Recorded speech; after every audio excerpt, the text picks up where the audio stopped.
Moody's Analytics, an economic research firm, has published an economic forecast weighing the effects of Joe Biden and Fat Ass 45's proposals. It finds that Biden's plan would produce dramatically faster job growth and higher wages for most workers. Biden's proposals would lead to about 18.6 million new jobs during his first term, and the average American's income after taxes would increase by $4,800. Fat Ass 45's policies would lead to an increase of 11.2 million new jobs by 2025, with minimal real income gain for average households. The main reason Biden's plan would produce a faster recovery is that it would increase short-term deficit spending. Interest rates would be very low and demand depressed. An infusion of deficit spending can accelerate growth quickly. One might think that there is a trade-off between long-term and short-term growth inherent in Biden's plan to fire the money cannon. But the report does not support that assumption. Indeed, it estimates Biden's plan would also yield a higher long-term growth than Fat Ass 45's. Biden's plan to spend more money on infrastructure would boost growth more than Fat Ass 45's plan to periodically declare Infrastructure Week as a quasi-holiday, observed by morbid jokes by Washington's political operators and the media. Likewise, the paid family leave, elder care, and early childhood education would also increase the productivity and the size of the workforce. Fat Ass 45's restrictive immigration policies would have the opposite effect. The conservatives might instinctively reject the idea that higher taxes and regulations could produce more prosperity. The study does not ignore the negative effects of these policies. It simply calculates that the pro-growth effect would be larger.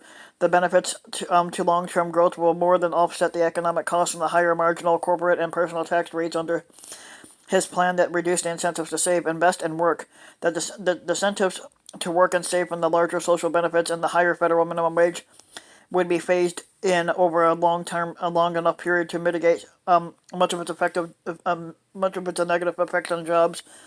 Given that Biden's proposals would produce more prosperity in both the short term and the long term, why would anybody oppose it? People like prosperity, right? The analyst has a pretty simple explanation. For wealthy people, most of the gains would be taxes away. Stock prices would also rise, but the gains are limited. This is because of high current market valuations that limit prospects for near-term gains, and the pedestrian growth in corporate profits under Biden's policies, as more of the benefits from the stronger economy under his policies go to workers.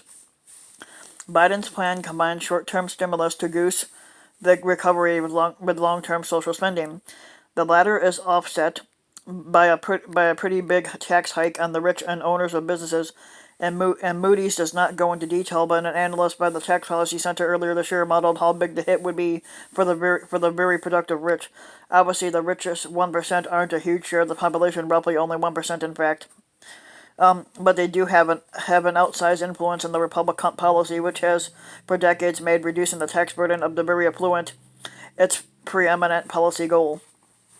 One of the deep ironies of the economic debate is that Fat Ass 45 is benefiting enormously from having allowed a Biden-like program. As Josh Barrow argues, the economic support from the CARES Act pumped trillions of dollars into household budgets, lifting incomes and preventing many small business owners from going under. That effect seems to have limited Fat Ass 45's economic approval, which is his only major source of campaign parody.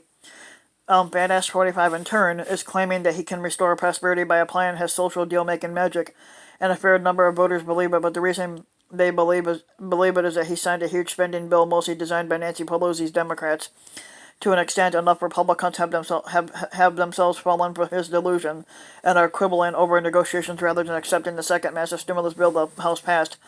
To the extent that they have drunk their own Kool-Aid, they have talked themselves out of accepting an economic lifeline.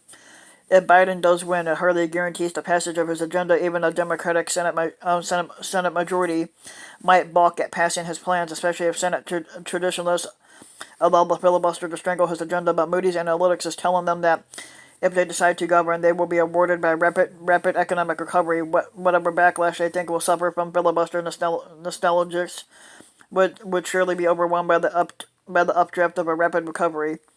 To have that opportunity, they may need to convince the public that they have a real plan to put people back to work. The good news, in fact, is that Biden does. So if you like the video, give the video a like and subscribe to my channel, Rambin Wake, and also hit the notification bell so that you'll be notified when a new video comes out, and thanks for listening.